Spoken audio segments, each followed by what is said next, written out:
with a clean heart. Kumusta atong kasing-kasing igsoon? Anything na babag o anything nga naasulod sa atong kasing-kasing nga dili maayo, sala man ni siya ug unsa man ning mga butanga, mahimong babag na siya aron dili katubagon sa Ginoo. Dapat putli o limpyo ang imong kasing-kasing igsoon sa diha nga mag-pray ka sa Ginoo. Mo bitaw ang challenge sa tuwa kung mag-pray ta sa Ginoo. Ato sa hinusulan ang atong sala, atong pangayuwag pasaylo, atong angkunon na kita makasasala. Kay kung dili nato ang kuno na kita makasasala at ubangan sa Ginoo, mahimutang hambugiro. Naabi ba nato og kayat na tubagon sa Ginoo bisag dunay lama ang atong kasing-kasing? Kainom dumo sa duha ka tawo nga niadto sa templo nagampo sa Ginoo. Kainom dumo ato. May duha ka tawo, ang isa Parisiyo ug ang isa maniningil og buwis.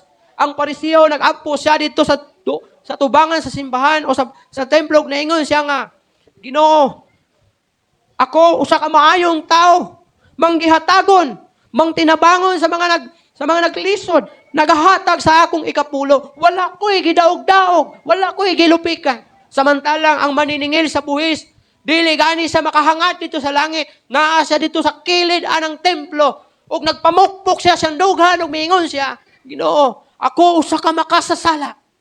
Ingon niya.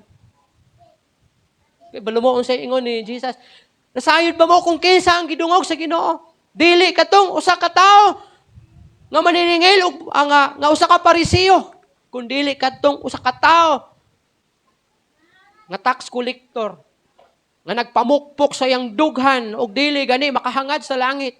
Kay niingon siya, ako usa ka makasasala.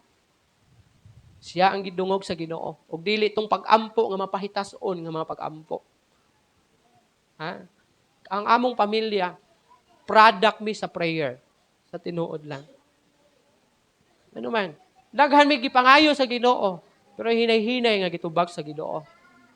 Even si Carla, sa dalaga pa na siya, may mga panahon nga, daghan panahon na gipamatud-an sa Ginoo ang iyahang pinaagi sa pagtubag sa iyang mga prayer.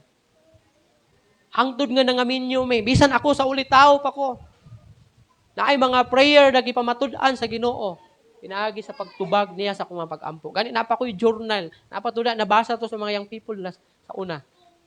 Ha? Pag minyo na mo, prayer, gyapon na mong gihimo. Hantod karon. Tanan nga naabot na mo sa mong kinapuhi. Bunga sa mga pag-ampo o gulay amo nini tanan. Even there is a church, we pray for the church. Ato panahon na wala pa tayong instruments kaayo, wala pa yung mga musicians, isa ni sa mga prayers sa Ginoo. Even sa mong mga family prayer, gina-pray na mo. Di lang amuang mga alampuanan, bisan ang church, gina-pray na mo na. Uban ng mga tao, gina-pray na mo. Kaya nasayod mi, na ang Ginoo mulihok gyud siya diha sa atong mapag-ampo. Muna ang hagit na ako sa inyo ha, pangayo mo sa Ginoo. Ha? Pangayo mo sa Ginoo, wala imposible sa Ginoo. Wala kay imposible sa Ginoo. Basta kay putli lang ug limpyo ang inyong kasing-kasing. Kay kung dili putli o limpyo ang inyong kasing-kasing, mahimo man nga hambugiro mo at ubangan sa Ginoo. Paubos gyud og palimpyo, Lord, kung naa may lama, pasaylo ako Ginoo. Walay mawala sa imo igsuon. Hinuon ikalipay sa Ginoo. Mahimuot ang Ginoo kung magpailalom ka sa iyang kabubuton. Mura pag nangayo ka sa Ginoo, nga kanabitong wala kay mahimo kung dili siya mulihok. Kanabitong bata bitaw nga muduol sa imuhang kanang anak nimo. Mailhan nimo kung sincero siya sa iyang gipangayo o dili. Ngano man? Kung mutyabaw na siya, muligid, buhilak, pasabot ana nga sincero siya sa iyang prayer nga wa gid siya mahimo, di ko kapalit ani si mama, papa gyud makapalit ani taon. Mo nang muhilak, mutyabaw. Pero kung bata gani nga, pag ingon nimo nga, watay kwarta, nya muhunong na pud siya. Nakasabot siya, wa jud kay kwarta. O madawat niya nga, pwede ra siguro sunod panahon na lang. Dapat kung mag-pray ta sa Ginoo, dili na. Dapat kung mag-pray ta sa Ginoo, make sure nga naa ka sa right motive, naa ka sa adunay pagtuo sa Ginoo, tuuhi nga imo nang maangkon madawatan. Ha? Wala imposible.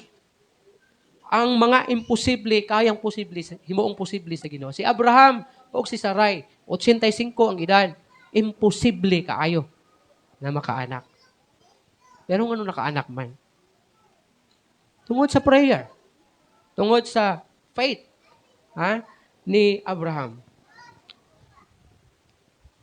Nganong gitubag man si Hana, tungod kay putli, limpyo ang iyang kasing-kasing. Manang mihilak siya sa Ginoo. Yang yun ako ang tanan sa pagtindog. Ingon ang Psalms 24, 3-4 nag-ingon, Who may climb the mountain of the Lord? Kinsa ba ang makasaka sa bungtod sa Ginoo? Kinsa ba ang makabarog sa balaang dapit? Only those whose hands and heart are pure, who do not worship idols and never tell lies. Kadto lang mga tao nga ang ilang kamot ug kasing-kasing putli ug wala nagasimba sa mga Diyos ug wala nagasulti og bakak. When we pray to God, kung gusto ka ihatag sa Ginoo ang imong gipangayo sa iya, ayaw pa kunahuna nga imposible ang tanan. Posible gyud tanan. Kinahanglan with a right motive. Ikaduha, with faith. Ikatulo, with a clean heart. Igsuon, tinguha.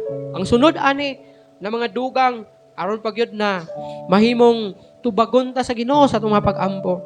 Ato ang isgutan sa sunod na mga higayon. Once again, pangayo sa Ginoo igsuon.